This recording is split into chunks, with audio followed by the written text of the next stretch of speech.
গতকাল একটা খুব ভালো অভিজ্ঞতা সঞ্চয় করেছি, সবার সাথে একটু শেয়ার করব। গতকাল আমরা ৩ জা মিলে, আমি, আমার মেজো জা এবং সেজো জা ৩ জনে মিলে আমরা গেছিলাম দমদমে মতিঝিলে দেবীনিবাস রোডে বগলা মন্দিরে পুজো দিতে। আমরা বাড়ি থেকে যাওয়ার সময় একটা উবের টোটো করে গেছি এবং পুজো শেষ হওয়ার পরে ওখান থেকে একটা উবের টোটো বুক করি এবং রাস্তার ঠিক মন্দিরের অপোজিট সাইডে আমরা দাঁড়িয়েছিলাম। টোটোটা আসতে ৩ থেকে ৪ মিনিট সময় নিয়েছে। আমরা ওটিপিটা শেয়ার করার পরেই যখন আমরা উঠবো টোটোতে, ঠিক সেই সময় পেছনের সিটে দেখি একটা মোবাইল ফোন পড়ে আছে।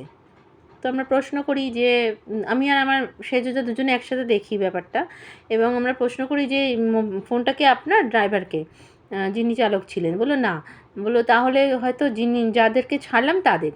তখন আমরা বললাম যে এক্ষুনি ফোন করুন, যে কোথায় নামালেন, এক্ষুনি ফোন করুন, যে একটা ইম্পর্টেন্ট গ্যাজেট, এটা মোবাইল ফোন হারানো মানে সাংঘাতিক ব্যাপার এখন। মানে সমস্ত কিছু ডকুমেন্টস আমাদের এখন এই মোবাইলেই নথিবদ্ধ থাকে, মোবাইলের মধ্যে রাখি আমরা, তো বিপদে পড়ে যাবেন।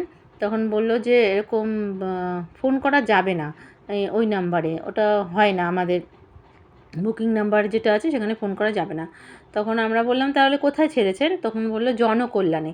এই দমদমে কাছাকাছি যারা থাকে ওই এলাকায় সবাই জনকল্যাণ চেনে। জনকল্যাণ একটা স্বাস্থ্যকেন্দ্র, ওখানে ডক্টররা বসেন এবং আমরা বললাম যে তাহলে ওখানে নিয়ে চলুন, এইমাত্র তো নামিয়ে দিয়ে এসেছেন, তো ওনারা ওদের পাওয়া যাবে খুঁজে।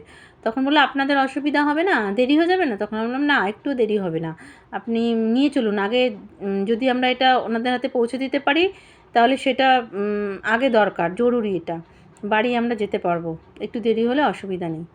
তখন আমরা টোটোটা নিয়ে সেই জনকল্যাণে যাই এবং আমাদের যিনি চালক ছিলেন তিনি ট্রেস করেন যাদেরকে নামিয়েছিলেন, যে দম্পতিকে। তখন বলল যে আপনারা কি মোবাইল ফেলে এসেছেন? তখন যিনি ভদ্রলোক ছিলেন তিনি বললেন যে না, আমার মোবাইল তো আমার কাছে আছে। আর ওয়াইফকে বললেন তোমার মোবাইলটা? তখন ওয়াইফ বলল তোমার কাছে রাখতে দিয়েছিলাম। তখন বলছে যে আমার কাছে? এইবার তখন মনে পড়েছে যে না, আমি তাহলে ওর মোবাইলটাই ইয়েতে রেখেছি, সিটে রেখেছিলাম, আর অন্যমনস্কভাবে নেমে গেছি টোটো থেকে তাড়াহুড়ো করে। তখন বললো তাহলে একটা রিং করুন আপনার মোবাইল থেকে ওনার নাম্বারে, একবার মানে একটু দেখে নিই, ভেরিফাই করে নিই। দিয়ে আমরা তারপরে টোটোওয়ালা, আমাদের যে টোটো চালক তিনি বললেন, পরে ওরা রিং করলো এবং রিং হলো ফোনটাতে। তারপর যার মোবাইল তাকে ফিরিয়ে দিলাম। খুব আনন্দ লাগছে ব্যাপারটা এবং ওনারাও খুব খুশি হলেন, কারণ যদি ট্রেনে উঠে যেতেন বা বাসে উঠে যেতেন টোটো থেকে নেমে, তাহলে ওনাদেরকে পাওয়াটা খুব ডিফিকাল্ট হতো এবং আমরা না হয়ে যদি অন্য কারোর হাতে পড়তো হয়তো নাও পেতে পারতো। কেন বলছি? এই কারণেই বলছি কথাটা, যে আজ থেকে প্রায় ৫-৬ বছর আগে আমারও একটি মোবাইল অ্যান্ড্রয়েড ফোনই আমার ওই টোটোতেই হারিয়ে গেছিলো। তখন কিন্তু টোটোর সংখ্যা অনেক কম ছিল, অত টোটো তখনও রাস্তায় বেরোয়নি। আর যাদের টোটোতে আমরা উঠতাম চালক, তাদেরকে মোটামুটি চিনতাম। সঙ্গে সঙ্গে কিন্তু খোঁজাখুঁজি শুরু করেছিলাম, জিজ্ঞাসা করা শুরু করেছিলাম টোটোটা কোন অবধি গেছে, কারা উঠেছিল, প্যাসেঞ্জার সবাই লোকাল, কিন্তু পাইনি। আমার যারও একটা মোবাইল এরকম হারিয়েছে জায়ের, এবং আমার হাজব্যান্ডেরও মোবাইল হারিয়েছে, আমরা কিন্তু ফেরত পাইনি। তো এটা আমার মেসেজটা সবার জন্য দেওয়া, বার্তাটা, যে আমরা যদি কারোর কোনো জিনিস পেয়ে থাকি, বিশেষ করে মোবাইল ফোন তো এখন অত্যন্ত একটা জরুরি জিনিস, জরুরি গ্যাজেট এটা, যার মধ্যে আমাদের সমস্ত নথি আমরা রাখি মোবাইল ফোনে।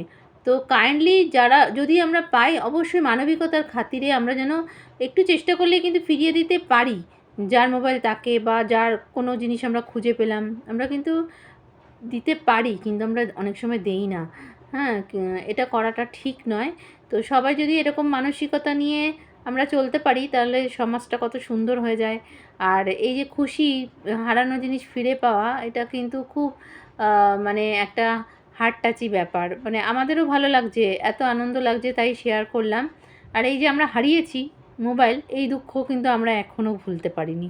তাই সবার কাছে রিকোয়েস্ট করব, যদি পেয়ে থাকেন এরকম রাস্তাঘাটে কোনো মোবাইল বা ইম্পর্টেন্ট ডকুমেন্টস, তাহলে প্লিজ প্লিজ প্লিজ একটু চেষ্টা করলেই যার জিনিস তাকে ফিরিয়ে দেওয়া যায়, এবং এটাই আমাদের মানুষের ধর্ম।